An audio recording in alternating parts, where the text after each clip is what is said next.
Olá, meus irmãos, sejam todos bem-vindos. É um grande prazer e é muita gratidão estar mais uma vez com vocês nessa noite para que a gente reflita sobre algumas questões, para que a gente converse um pouquinho sobre os ensinamentos que as obras codificadas nos emitem. E para falar sobre o tema de hoje, que é um tema que perpassa algumas ou muitas das obras, e é um tema que desde pequenininho a gente escuta, né?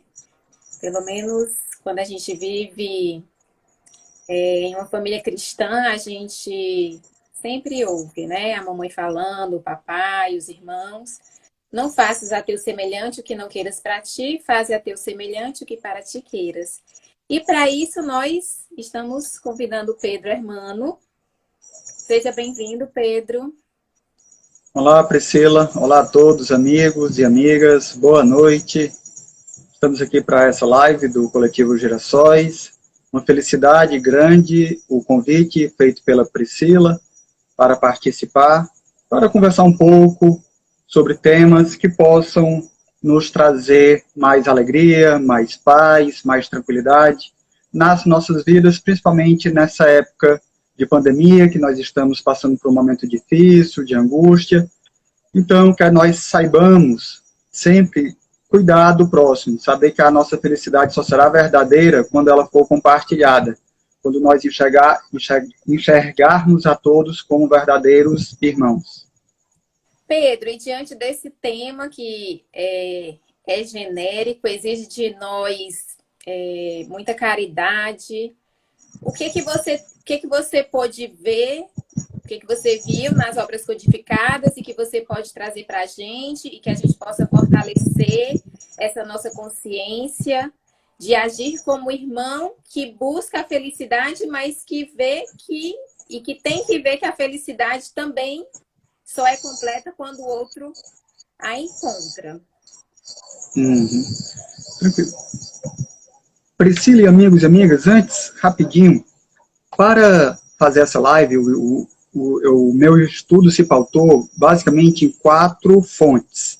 Primeiro, trechos, obviamente, do Evangelho de Jesus, que é o nosso guia e modelo, partes da codificação espírita, principalmente Livro dos Espíritos e o Evangelho segundo o Espiritismo.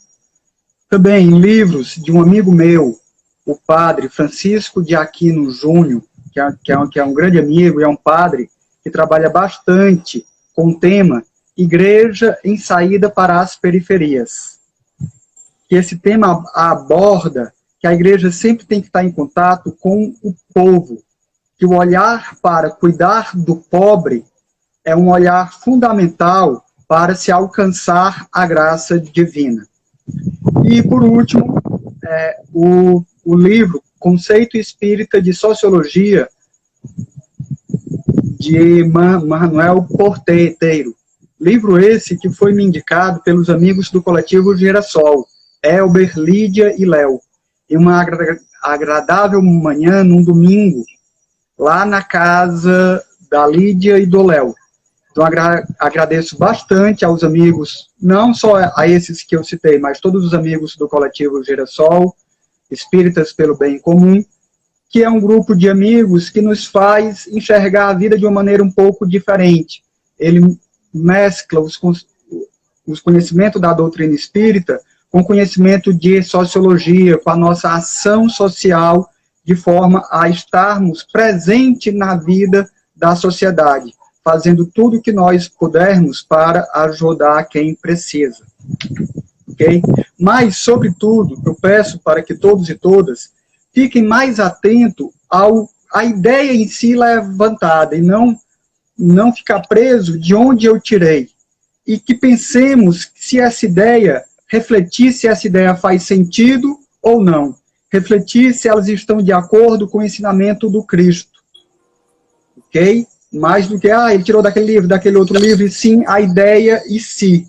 E também tomo a licença de falar que eu vou tentar não ficar muito preso a questões diretamente espíritas.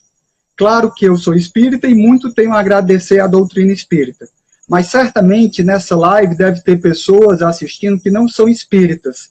E eu não tenho nenhuma intenção de converter pessoas ao espiritismo. Eu tenho uma intenção de tentar ajudar que cada um seja um pouco melhor do que é hoje. E pode parecer uma pretensão minha, e o Pedro vai tentar ajudar as pessoas a ser melhor. Sim, mas lembremos que cada um de nós sempre tem algo a ensinar, como também cada um de nós sempre tem algo a aprender. Nós precisamos saber viver em comunhão, todos partilhando o que tem, o que sabe. Assim, quando nós vivermos em comunhão, cada um partilhando o que sabe, cada um sabendo que ele é importante para o aprendizado do próximo e que o próximo é importante para o seu aprendizado, nós estamos mais perto de seguir o caminho que foi o caminho que Jesus ensinou. Ok? Pedro, agora... antes de você dar continuidade, eu queria também deixar os irmãos à vontade para interagir aqui na presença de nosso Mestre Jesus, dos bons espíritos, de vocês. A gente está aqui para partilhar. Então, fiquem à vontade. O Pedro ele vai poder conversar mais com o tema.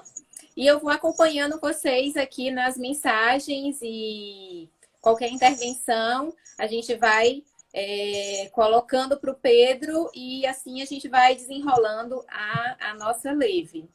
Fiquem muito à vontade, o Pedro está bem à vontade aí, eu já ouvi uns cachorrinhos latindo, então tá todo mundo em harmonia, principalmente em harmonia com o universo. Ok? Pronto, então, entrando especificamente no nosso tema. Não faças a teu semelhante o que não queiras para ti. Faze a teu semelhante o que para ti queiras. Primeiro, vamos lembrar que a nossa principal missão de nós cristãos é curar feridas, acompanhar as pessoas em seus sofrimentos e em suas lutas, colaborar na construção de um mundo mais justo e fraterno. Para isso, importa seguir os passos de Jesus. E lembra-se que não se pode amar verdadeiramente a Deus sem amar o próximo, nem amar o próximo sem amar a Deus. Tudo que se faça contra o próximo, o mesmo é que fazê-lo contra Deus. Não podemos amar Deus sem praticar a caridade para com o próximo. Por isso, vem uma máxima que é: fora da caridade não há salvação. Então, em última instância, o que cada um de nós, que cada pessoa deseja, bem resumido, é alcançar a felicidade. Então, de forma bem resumida, o que devemos fazer para nossos semelhantes é ajudar a cada um a encontrar a sua felicidade. Mas como alcançar essa felicidade? Geralmente é algo muito abstrato, muito amplo, que não fica muito claro. Para ajudar um pouco a compreender, podemos lembrar que na questão 922 do Livro dos Espíritos, lá ensina que a felicidade com relação à vida material é a posse do necessário. Com relação à vida moral, a felicidade é a consciência tranquila e a fé no futuro. Então, basicamente, nós precisamos de 3 coisas para sermos felizes: posse do necessário, consciência tranquila e confiança no futuro. Se faltar uma dessas 3, nossa felicidade vai estar capenga, digamos assim. Então, precisamos focar nessas 3 coisas. Então, penso que a nossa conversa pode ser guiada por esses 3 passos, dividida nestes 3 passos, mas não uma divisão muito fechada, pois, obviamente, um se conecta com o outro, principalmente a consciência tranquila. Ela está direcionada ao posse do necessário e também está direcionada com a confiança no futuro. Tranquilo? Posso continuar? Alguma colocação? Pedro, a Alane sugeriu que você fizesse um comentário ou tentasse encaixar nas falas de hoje e eu também vou acompanhar a sua fala inicial sobre o comportamento do presidente Jair Bolsonaro quando ele mencionou desdenho e falou a frase, e daí em relação à quantidade de mortes que nós estamos tendo em virtude da pandemia no Brasil. Então, que tipo de comportamento é esse e como ele se encaixa nesses 3 pontos, né? Talvez quando você continuar a conversa e falar sobre consciência tranquila e confiança no futuro, a gente possa fazer alguns paralelos em relação ao que a gente está vivendo hoje. Considerando que também a posse do necessário acaba interferindo de sobremaneira no momento e nas crises que constantemente a gente tem vivenciado nesse mundo. Sim, realmente nós falamos há pouco que para fazer ao próximo aquilo que eu queira que faça comigo, tem que ter o amor. Eu não posso amar a Deus sem amar o meu semelhante.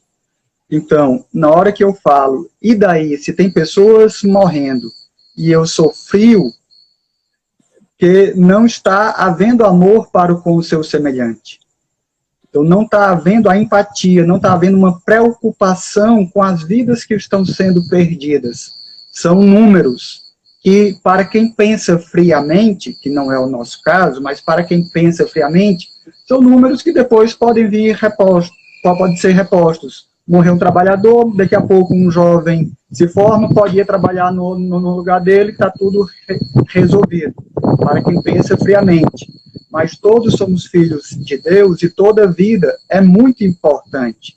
Então nós temos que estar sempre preocupados com toda a vida, fazer o máximo que nós pudermos para ajudar quem sofre.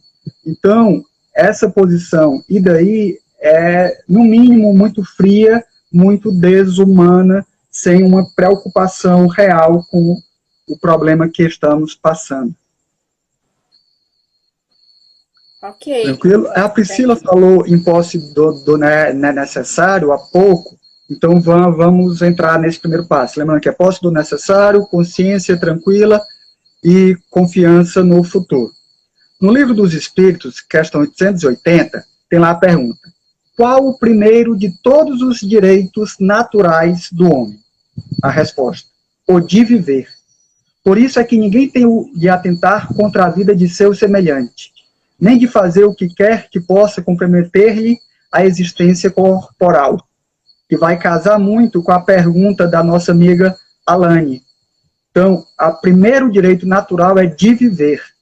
Então, se para algumas pessoas esse direito tem sido usurpado, é uma preocupação muito grande, pois todos têm o direito de viver, então temos que fazer, principalmente o poder os poderosos, o governo, as instituições, tem que fazer tudo que está ao seu alcance para prover hospitais, equipamentos médicos que garantam a sobrevivência de quem vem a pegar a doença.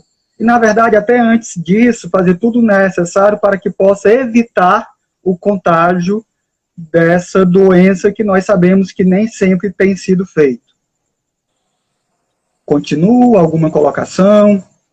Se dele deixar falando, eu vou aqui até... Pode continuar. E mais na frente, eu vou colocar alguma intervenção quando eu vi que você tá afunilando o tema, e aí eu falo... o Elber fez um comentário, mas vamos deixar mais para o final, tá certo? Perfeito. Qualquer coisa pode interromper a qualquer momento. Fiquem tranquilos. Sim. Então, pegando desse tema, que todos têm o direito à vida, eu vou pegar um trecho que eu peguei lá do livro do padre que eu mencionei, que cita o seguinte: a mera existência de pobres e marginalizados e de pessoas abandonadas em sua dor e sofrimento são sinais inequívocos de rejeição a Deus. Nossa adesão ou rejeição a Deus e seu projeto de salvação é inseparável e até mesmo mediada pelo que fazemos ou o que não fazemos pelos pobres e marginalizados, pelos pequenos e fracos. Então, à medida que nós estamos em ação para diminuir a dor de quem sofre. Lembremos que Jesus, quando os apóstolos estavam em dúvida se ele era o Messias ou não, ele não disse, eu sou o Messias. Ele falou o que ele fazia em relação aos pobres, aos pequeninos, aos colocados à margem da sociedade e aos excluídos. Ou seja, ele não disse, eu sou o Messias. Ele falou, olha, eu estou curando pobres, eu estou trabalhando e tudo. Então, a ação libertadora de Jesus é que confirmou que ele era o Messias. Voltando lá para o Evangelho segundo o Espiritismo, tem uma parte lá que nos lembra. A beneficência é apenas um modo de empregar-se à riqueza. Ela dá alívio à miséria presente, aplaca a fome, preserva do frio e proporciona abrigo ao que não o tem. Dever, porém, igualmente imperioso e meritório, é o de prevenir a miséria. Então, claro que, se nós temos condições, quem tem um posse de um pouco mais de riqueza, ele tem a necessidade de ajudar quem está precisando. Mas o dever principal é antes disso. Isso aí seria um paliativo. Nós devemos trabalhar para prevenir a miséria, para que ninguém venha necessitar de uma assistência. Mas que a assistência é importante para quem já está precisando. Lembremos, estudando o mundo que vivemos, que a pobreza não é uma etapa casual, não é o acaso, mas sim um produto de determinadas situações e estruturas econômicas, sociais e política. É a estrutura social. Enquanto não forem, isso aqui é uma passagem do Papa Francisco, enquanto não forem radicalmente solucionados os problemas dos pobres, renunciando à autonomia absoluta dos mercados e da especulação financeira e atacando as causas estruturais da desigualdade social, não se resolverão os problemas do mundo e, em definitivo, problema algum, serão apenas paliativos. A desigualdade é a raiz dos males sociais. Não é a única, mas é a raiz da desigualdade social, vem todos os males sociais. Daí temos a necessidade de a nossa fé, de nós cristãos, interagir e colaborar com os diversos processos e dinamismo da vida humana, de modo que possam ir sendo configurados na força e no dinamismo do reinado de Jesus. Como uma passagem que eu vi, não basta nós termos a fé em Jesus. É muito importante termos a fé em Jesus, mas devemos também ter a fé de Jesus. Agir sempre conforme Jesus agia. Então, toda a nossa vida tem que ser reconfigurada conforme o ensinamento de Jesus, em todos os aspectos da nossa vida, social, trabalho, sexual, em amor, toda a nossa vida, ela tem que ser reconfigurada, pautada conforme o que foi o ensinamento de Jesus. Então, é uma tarefa imanentemente cristã trabalharmos para a criação de uma ordem social justa, ok? Sem a qual a paz é ilusória. Devemos valer-se das mediações sociais para melhorar sua vida, ou remover os fatores sociais que causam a indigência. Tomar partido das vítimas. Lembremos que Jesus tomou partido, ele não foi parcial. Lembremos que na boca de Maria tem uma passagem do Evangelho que diz que Maria fala: Deus derrubou os governantes dos seus tronos, mas exaltou os humildes. Assim diz o Senhor: administrem a justiça e o direito, livrem o explorado das mãos do opressor. Não oprimam nem maltratem o estrangeiro, o órfão e a viúva. Então, Jesus tomava partido dos sofredores. E nós devemos seguir nesse mesmo caminho. Tomar partido, fazer tudo que tiver ao nosso alcance para ajudar quem está sofrendo. Exatamente. E aí, Pedro, quando a gente resgata todas essas suas falas e resgata o tema da nossa live, o Leve, a gente vê o quanto a gente tem que estar o tempo inteiro atento a esse tema. Fazer com o outro aquilo que a gente queria que fizessem conosco. A gente se vê em inúmeros momentos precisando desse apoio, precisando dessa união, precisando dessa justiça. E aí entra aqui uma pergunta do Elber, que é como fortalecer a confiança nesses dias e nesses momentos que são tão incertos, né? E aí é o que eu penso da gente, enquanto cristão e enquanto disseminador dessa mensagem cristã, o quanto a gente pode, em conjunto, estar fortalecendo uns aos outros, né? Então, quando eu convido para a Leve, quando eu estou na Leve, quando eu fortaleço essas mensagens, quando eu posso dar ao meu irmão o apoio que eu também preciso para esse momento, eu acho que a gente está fortalecendo a nossa confiança. A gente tem sempre que lembrar da questão do modelo. Você falou que Jesus, ele não declarava eu sou o Messias. Jesus agia e assim as pessoas poderiam ir confirmando isso. Então, a gente, muitas vezes, a gente tem que estar à frente, a gente tem que estar nos fortalecendo e sendo modelos das pequenas coisas, né? Ninguém começa fazendo grandes obras, mas o coletivo de pequenas obras faz as transformações, né? E aí, se você também puder fazer algum comentário sobre isso, acho que eu e o Elber ficaremos muito gratos. E a questão de fortalecer a confiança dentro desse cenário tão incerto e muitas vezes tão apavorante, mas que a gente precisa estar atento e seguir e confiar. Sim. Eu enxergo o fortalecimento dessa confiança por duas vias. Primeiro, lembrando lá que a felicidade tem que ter posse do necessário, consciência tranquila, confiança no futuro. Então, eu vou pegar aqui a confiança no futuro. Pois nós sabemos que Deus existe. Sabemos que Jesus está conosco. Então, mesmo que tivéssemos sozinhos, a vida continua. Então, mesmo que essa existência esteja muito dura e tal, a vida vai continuar. Jesus está nos guiando. Então, essa dificuldade vai passar.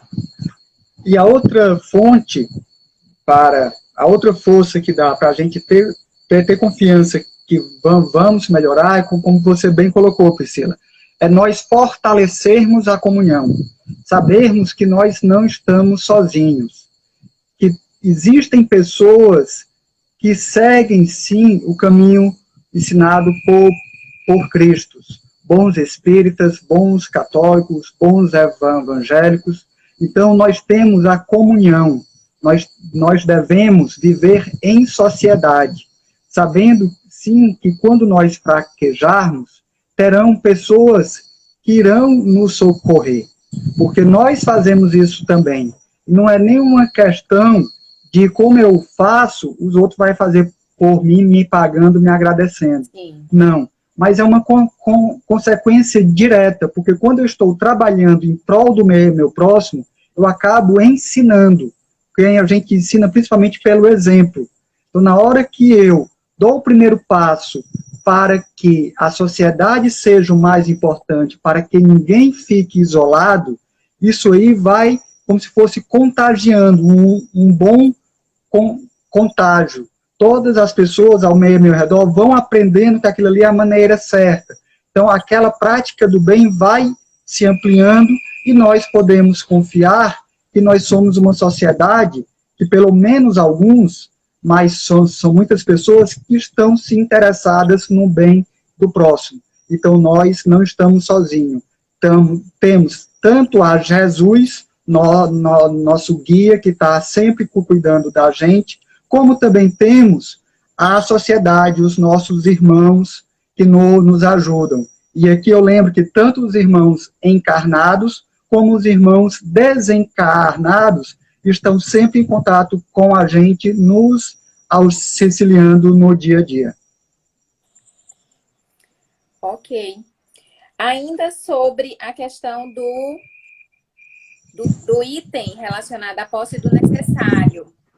Eu queria ver, Pedro, se você também poderia fazer algum comentário com relação à questão do quanto que a gente pode doar a partir das nossas aptidões e do quanto que cada um de nós merecemos receber diante das nossas necessidades, que eu acho que é um ponto central dessa posse do necessário. Eu acho que a gente pode refletir sempre o quanto é libertador a gente possuir apenas o que a gente precisa. E o quanto a gente pode também contribuir com aqueles que precisam e não conseguem se satisfazer. Então, se você puder comentar um pouquinho, eu agradeço. Tranquilo. Vou fazer com um comentário, creio que vá nesse sentido. Mas se eu de desviar, por favor, puxa a orelha. Vamos lá. Lá no livro dos Espíritos, ele pergunta: ter propriedade é legítimo? Aí responde lá: uma propriedade só é legitimamente adquirida quando da sua aquisição não resulta dano para ninguém. Então, primeiro, todos os meus bens materiais só serão legítimos se não resultar dano a ninguém. E vamos refletir, sejamos sinceros, que a nossa sociedade, o modelo econômico que nós vivemos hoje, ele é pautado, com algumas poucas exceções, em que para alguém construir muita riqueza, tem que tirar de alguém. Talvez nem tirar diretamente, mas não ser compartilhada. Por exemplo, um grande empresário que ganha grandes fortunas, os seus empregados, com certeza, têm um salário bem menor do que o dele. Então, se ele distribuísse mais uniformemente essa riqueza, ele não teria a sua grande riqueza. Então, ele acabou causando indiretamente um dano para alguém. Aí, continuando aqui. Mas, mesmo assim, então, tem propriedades que são legítimas, sim, quando resulta de um trabalho que não causa dano a ninguém, mas ele continua.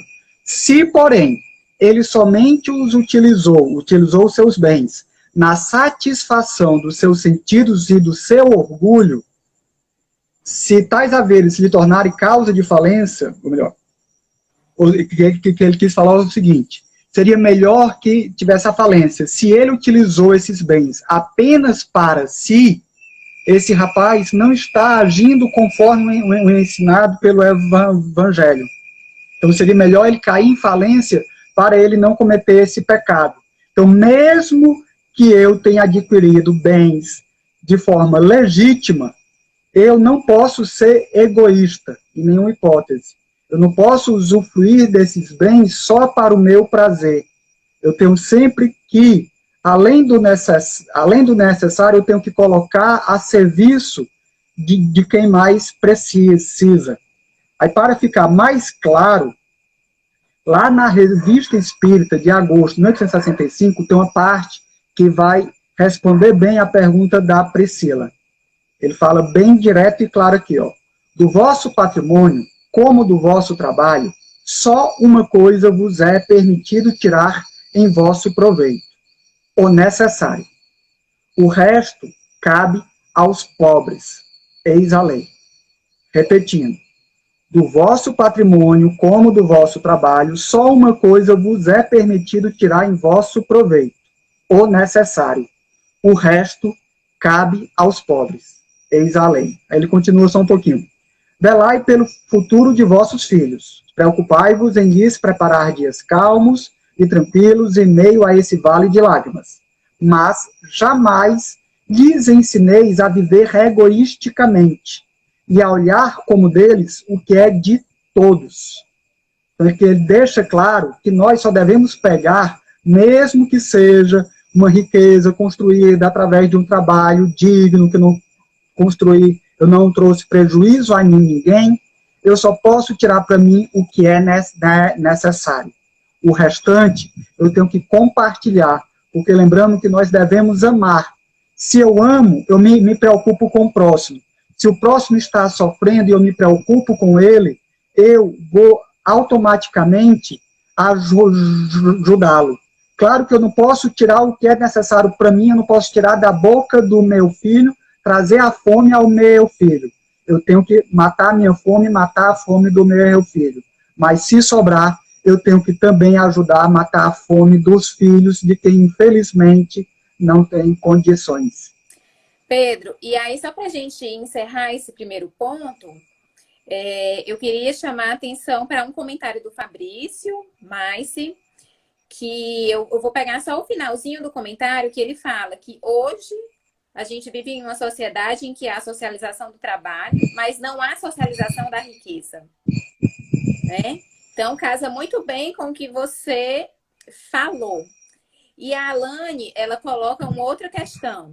Em tempos de pandemia, em tempos em que a gente conseguiu observar alguns fatos e alguns fenômenos em outros países, que é a questão do isolamento, como que a gente consegue fazer com que as pessoas reflitam e compreendam que nesse momento nós todos temos que pensar de forma coletiva, né?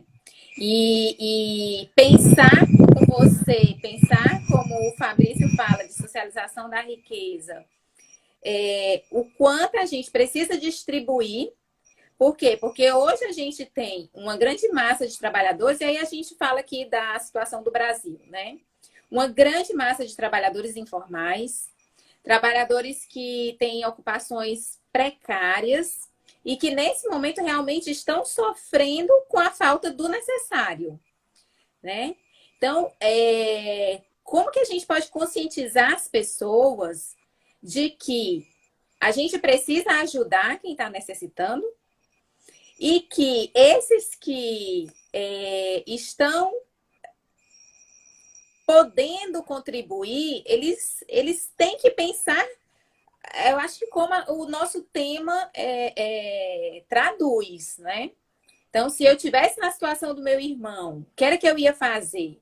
Ou se eu estiver na situação de um irmão e de uma irmã que é grupo de risco e diante de toda a situação e do contexto brasileiro, onde nós temos famílias que são compostas por avós, por mães, às vezes por mães, por pais, por avós, e os avós são do grupo de risco, e nós temos uma população idosa, e se a gente não evitar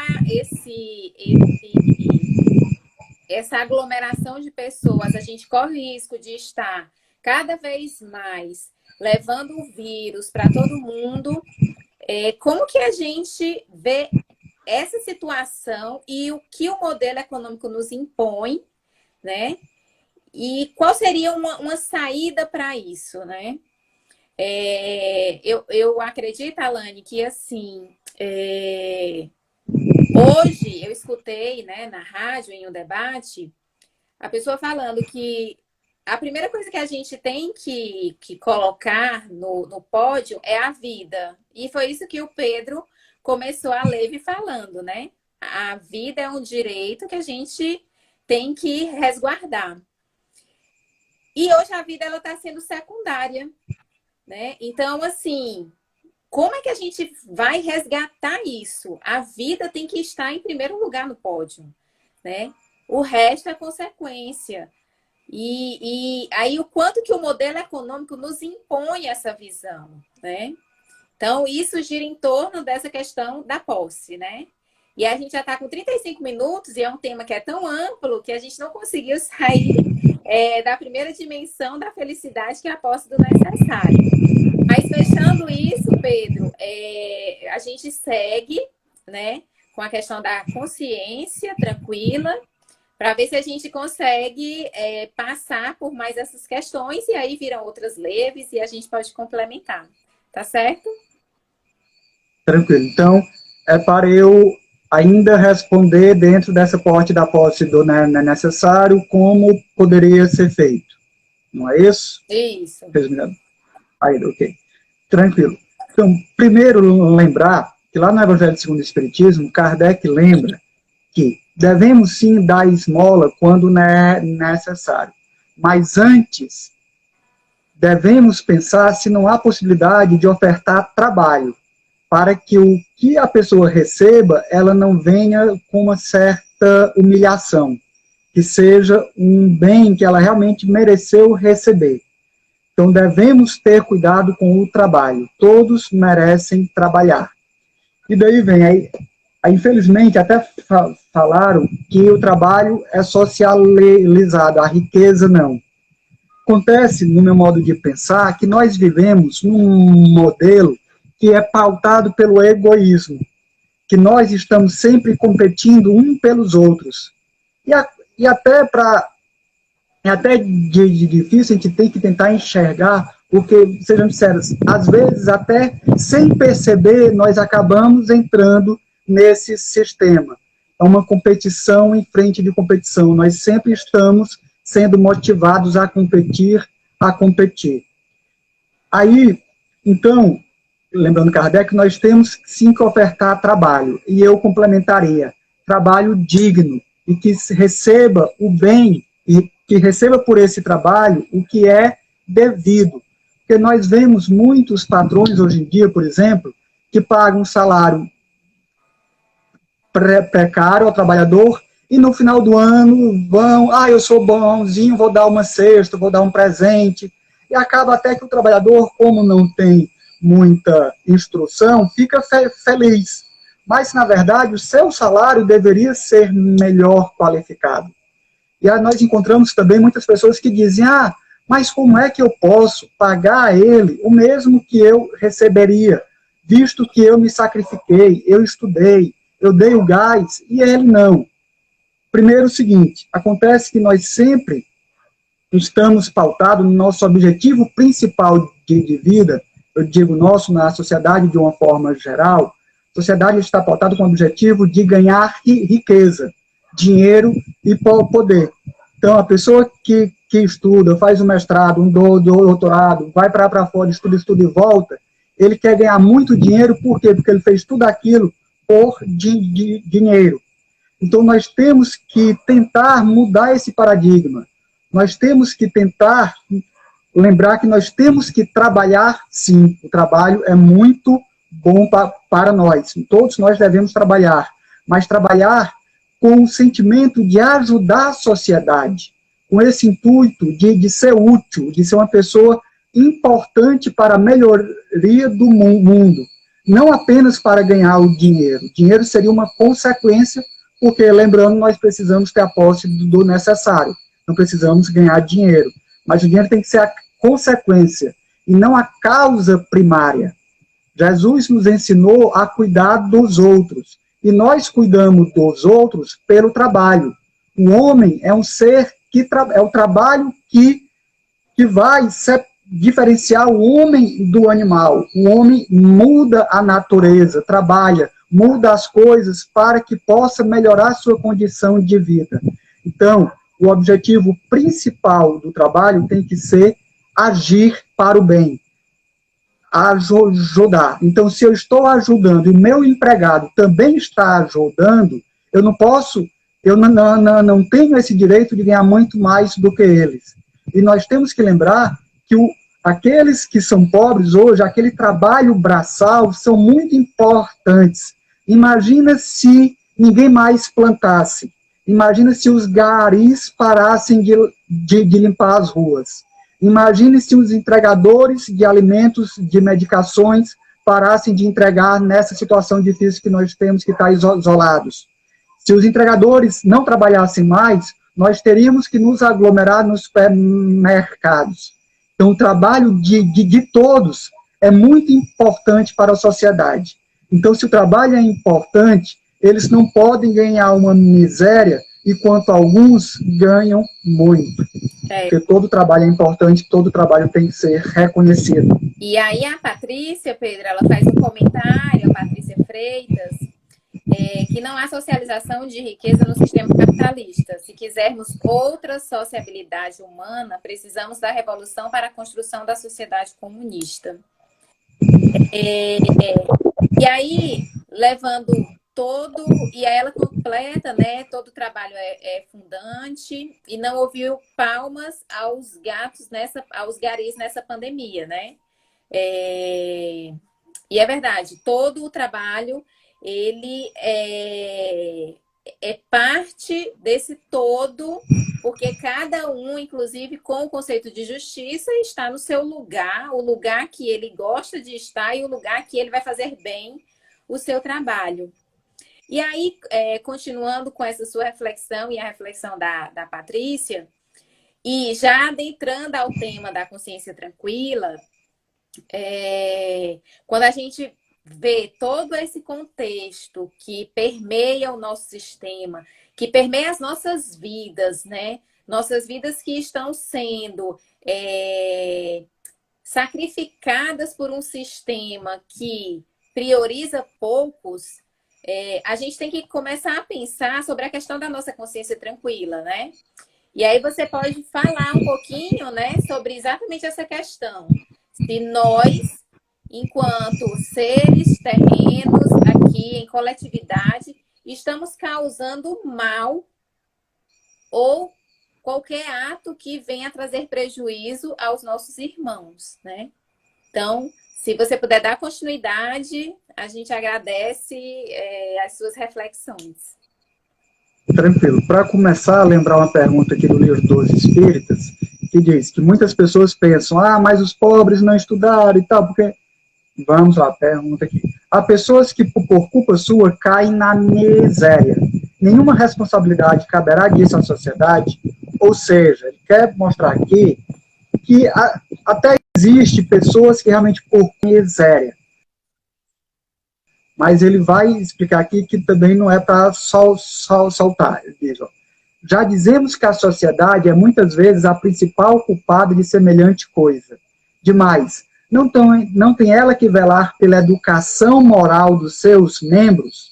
Quase sempre é a má educação que lhes falseia o critério, ao invés de sufocar-lhes as tendências perniciosas.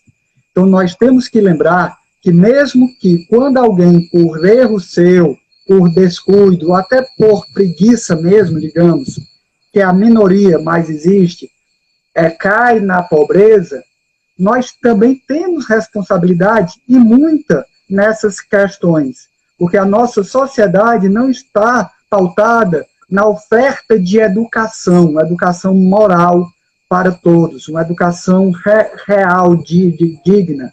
Então, na hora que nós faltamos com o nosso serviço de educar, nós depois não podemos apenas cobrar, nós devemos sim ajudar sempre.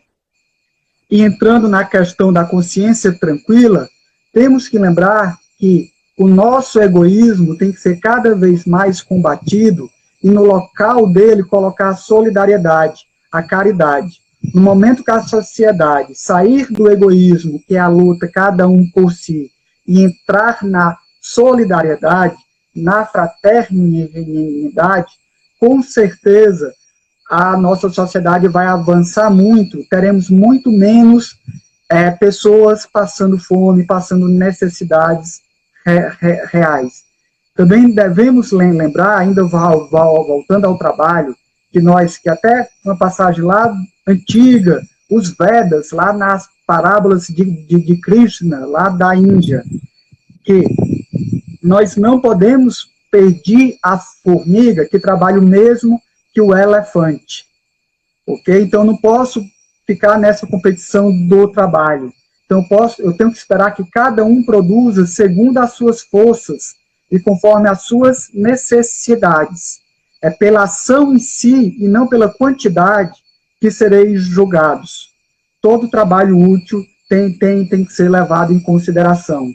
Então, nós temos que tomar cuidado com a nossa consciência tranquila. Porque no momento que eu me coloco diferente do outro, eu chego até antes de fazer a caridade. No momento que eu me coloco diferente do outro, que eu sim, mereço receber um salário digno. E o outro, não, é porque ele não prestou cuidado, ele não estudou, tudo falso. E o outro não merece, eu não estou com a minha consciência tranquila porque eu estou fazendo diferença entre pessoas. E Deus não faz acepção de pessoas. Todos somos iguais. Então, nós somos irmãos. Eu não tenho um merecimento maior do que o outro. E, beleza, mas já que a sociedade produz pobreza, não depende diretamente de mim, uma vez que a pobreza é produzida, eu não posso ter a minha consciência tranquila no momento que eu estou sabendo que tem supérfluo na minha casa e tem gente passando fome. Então, a minha consciência tranquila fere isso aí. Isso fere a minha consciência tranquila. Então, para a minha consciência estar tranquila, eu tenho que saber que eu fiz tudo o que eu podia para, primeiro, evitar a pobreza. Se não foi possível evitar a pobreza, para que eu possa, pelo menos, diminuir a dor daqueles que estão na pobreza. Pedro, nós tivemos alguns comentários depois que você falou sobre a contribuição de cada profissional e o quanto cada trabalho é relevante para a condução desse mundo. A Vilma, ela colocou que acha que precisamos encontrar estratégias para a educação do espírito, assim mudaremos os comportamentos. O Elber pediu um salve aos profissionais da saúde. A Anne reagiu com um olhar cheio de coração e com palminhas. A Vilma contribuiu mais uma vez, incentivar a cooperação. Atualmente já temos o conceito de competição, não sei se é isso, se é competição nas organizações ou se é cooperação, Vilma, depois você complementa. Que o Pedro também já falou sobre a questão da competição, que nós somos formados para competir, né? Mas que, inclusive, numa sociedade que busca mais o social, a gente precisa ter a cooperação como base, né? Como fundamento. E aí teve um viva aqui a todos os profissionais e a Sandra complementou, fazendo cada qual a sua parte, doando o melhor de si. E aí a Vilma só me corrige aqui, que é Wilma. Então, a Wilma, ela fez aqueles comentários. E aí eu acho que a gente vai seguindo nesse caminho, né? Da consciência tranquila. E sempre sabendo que a consciência é o nosso guia, né? E sempre orando e vibrando para que não apenas nós, mas todos os outros também tenham como a consciência o seu guia.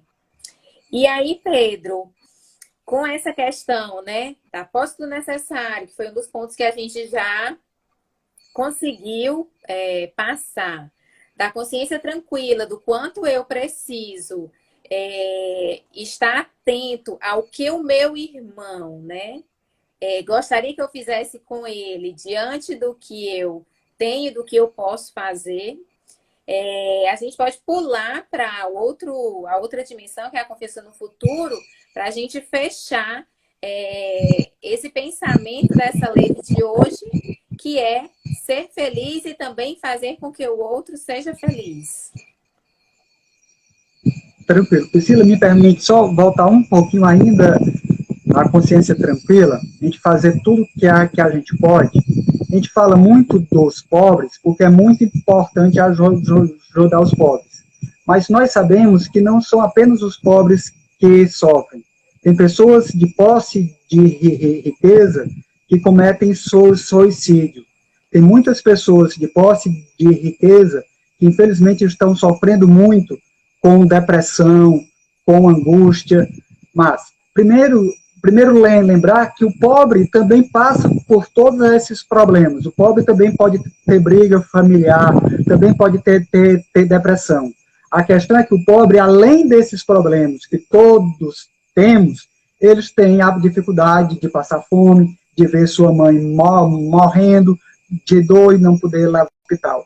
Por isso que a gente dá um foco a mais ao pobre.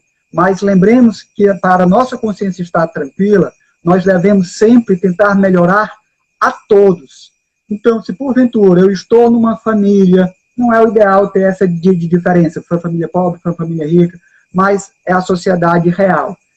Eu tenho tios, primos, que não passa por essa dificuldade financeira, mas eu também posso ajudá-los, dando sempre uma palavra amiga, perdoando, agir com caridade, é sim dar algo financeiro, mas também é dar, às vezes, só um ouvido, saber ouvir a angústia daquela pessoa.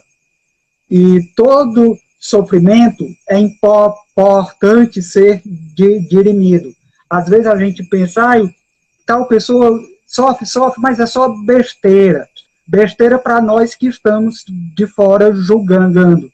Cada sofrimento deve ser trabalhado. Então, nós devemos agir com caridade, muito com os pobres, mas para com todos também, dando um ouvido, dando perdão quando nos trouxerem ofensa. Então, a consciência tranquila abrange tudo isso. E eu estou falando muito de ajudar, que é muito importante. Mas lembremos que para ajudar, primeiro eu tenho que ter humildade. Eu não posso chegar, seja qual for a situação, eu vou ajudar aquela pessoa que ele está sofrendo, seja por fome, seja porque está com problemas familiares. Eu não posso chegar achando que eu sou o senhor da solução. Eu tenho que ter humildade para primeiro conhecer, primeiro ouvir, saber a realidade daquela pessoa.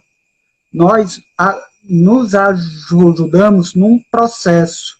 Então, primeiro, quando eu escuto, quando eu conheço, quando eu mostro interessado por ela, eu acabo ajudando e sendo ajudado também. Porque quando nós estamos ajudando, nós também estamos sendo ajudados. Aí você pediu para falar da confiança do futuro e quanto alento nos traz confiar no futuro. Saber que a vida sempre continua. Jesus nos ensinou que após essa vida tem outra. E veio a doutrina espírita esclarecer ainda mais, falando da reencarnação, que nós voltamos algumas vezes, várias vezes, até nós termos realmente aprendido. Mas como aqui nem todos são espíritas, se você, porventura, não assimila muito bem a reencarnação, sem problema algum. O importante é você saber que a vida continua. Se a vida continua, isso dá um alento muito grande, porque nós sabemos que todo o bem que eu fizer nessa vida, ele não vai se perder. Porque se eu pensar que a vida acaba agora e nada mais vai existir, muito dos trabalhos que nós estamos trabalhando, fazendo na sociedade para melhorar a sociedade, eu não me iludo. Nós não iremos colher os frutos agora. Se colhermos, vão ser muitos poucos. Então, esses frutos, eles demorarão para ser colhidos. Mas quando eu confio no futuro, me dá uma força para continuar agindo, continuar plantando, porque esses frutos serão sim colhidos no futuro próximo ou no futuro muito distante. Mas como a vida sempre continua, com certeza esses frutos serão colhidos. O meu sofrimento ou o meu gozo lá na frente vai depender do que nós estamos plantando agora. Muito bom, Pedro. Muito obrigada. A gente está chegando no finalzinho da live, certo? E aí houve alguns comentários e algumas contribuições aqui que eu anotei entre a Wilma e a Patrícia, que é exatamente sobre esse conceito de cooperação e aí competição. E aí veio esse outro termo, que é o de eu perdi aqui, mas quem estava aqui acompanhando viu, né? Que é o de competição, que é a cooperação com a competição. E aí eu acho que a gente pode registrar isso até para uma próxima leve, né? Como nós devemos nos portar diante desses fundamentos. E aí, Pedro, como uma palavra final, a gente tem 5 minutos, né? Eu queria que a gente pensasse assim um pouquinho na prática, né? É bonito, às vezes a gente escuta, faça com o próximo o que você quer que faça com você, mas e na prática, o que é que a gente, enquanto um indivíduo aqui nesse mundo, um mundo de provas e expiações, o que é que a gente pode fazer para ir trilhando esse caminho? Porque os ensinamentos estão aí, mas a gente sabe que a prática, o fazer é o que transforma, né? Então, qual seria a sua mensagem final para essa leve? E aí você tem 4 minutos. Tranquilo. Eu penso que, primeiro, nós devemos trabalhar em nós mesmos para nos melhorarmos. Que quando nós nos melhoramos, é um primeiro passo para melhorar o mundo. Mas não devemos parar por aí. Não devemos apenas tentar melhorar a cada um. Esse melhor, esse melhor. Isso é muito importante, falar de Jesus, falar da reencarnação, trazer o melhoramento moral. Devemos também participar das ações sociais. E aqui, não sei se a palavra mais certa é essa, sem purismo. Não devemos esperar uma ação social, uma instituição social pura, que atenda todos os meus objetivos, que haja 100% de acordo com Jesus. Porque se não for 100% de acordo com Jesus, eu não vou participar, eu não vou contribuir. Isso hoje, infelizmente, não vai existir. Então, não devemos abrir mão desse purismo, mas sim procurar aquelas instituições sociais que se aproximam mais do que eu penso ser o ideal. Ninguém vai chegar no ideal, mas se aproxima mais. Então, eu tenho que me aproximar dessas instituições sociais para contribuir, para criticar na medida do possível, que uma crítica é uma ajuda. Olha, aqui ali poderia se melhorar e tal, mas dar a minha contribuição.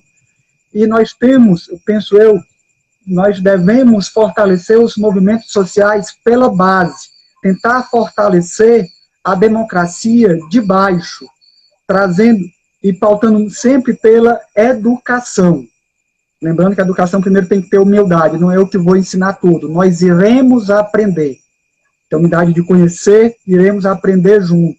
Mas a educação é muito importante nos movimentos sociais de base, trazendo instrução para a sociedade, para que todos juntos possam aprender e, aprendendo, irem lutando, brigando pelos seus direitos da melhor maneira possível.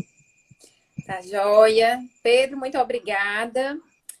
Queria agradecer também aos irmãos e às irmãs que puderam interagir, foi muito bom. Me senti assim, meio que numa roda com vocês conversando, né? Mas é isso, é virtual, mas a gente está junto. Pedro, obrigada pelas reflexões, pelas indicações das obras.